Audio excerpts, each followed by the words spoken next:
Everything we're doing is basically voluntary on behalf of people, right?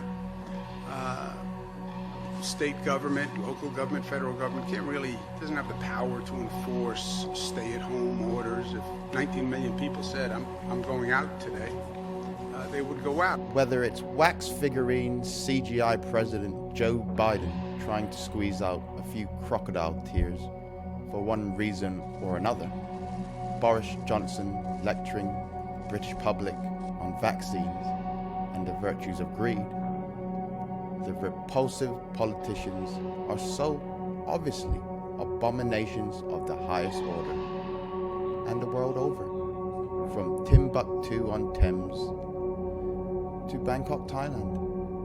The Covidian is the master of the cosmos, albeit a demented one. I can't quite understand how anybody, including the quasi-retarded masses, could fall for them. If that's the case, of course. The con, if we can call it that, so blatantly obvious for anybody to observe. Oh, the horror, how short the masses' memories are. And that is just one among many delinquencies of the mind they exude. They have problems of the mind, as the late, great Jimmy Savile used to say. The truth of the matter is that they, the masses, refuse to see the truth. So heavily invested they are. They have eyes yet are blind. Instincts they suppress and are either not able to or willing to think critically, perhaps because they are not conscious. The politicians, civil servants, academia, the military, the dogmatizers, and all the henchmen of the god-awful system I find repulsive. And it should be to anybody with 2 brain cells. Their tip-top dance routines, vacuous utterings, rainbow flag waving, we are all in this together sloganeering and mindless obedience to a machine, all signs of a world descending into madness. Oh, the denial and apathy, the excuses of those who can see but don't want to. Yes, the masses have the alleged leaders they deserve.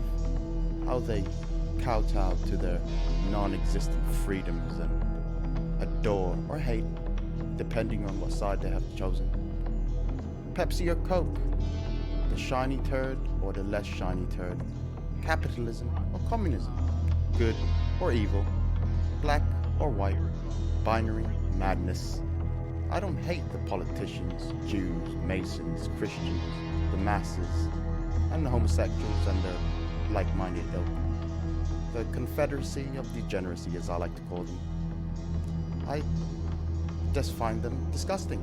They aren't really worth hating and are definitely undeserving of reverence and respect. They are the faces of a system that is sickly, spiritually diseased, and hopefully dying. Unfortunately, like a tumor, it has spread the world over. And I will relish the moment, if I'm lucky enough to get to see it, when it all goes up in flames. Mindless robots with the nature of a maggot, perhaps, jumpy when another human being comes closer than 2 meters, sanitizing their hands whenever the opportunity arises. Incapable of love or genuine empathy that is not wrapped up in their heavy yet glitchy egos. Nothing but bundles of nerves and flesh waiting to be mercy killed. I admire the tribes of Africa, Borneo, the barefooted Bedouins in the deserts of Arabia, and other similar communities with their strange and often dark gods, queer yet oh so fascinating customs and rituals. Their vigor for life, living in accordance with nature, something these sick freaks that inhabit civilization and make up the masses are afraid of. Nature, let alone living in accordance with it. So afraid of death, but so close and wanting of it. So is it any wonder you have cretins that want the annihilation of everything wholesome at the helm? The masses demanded it, like the lockdown and the COVID measures.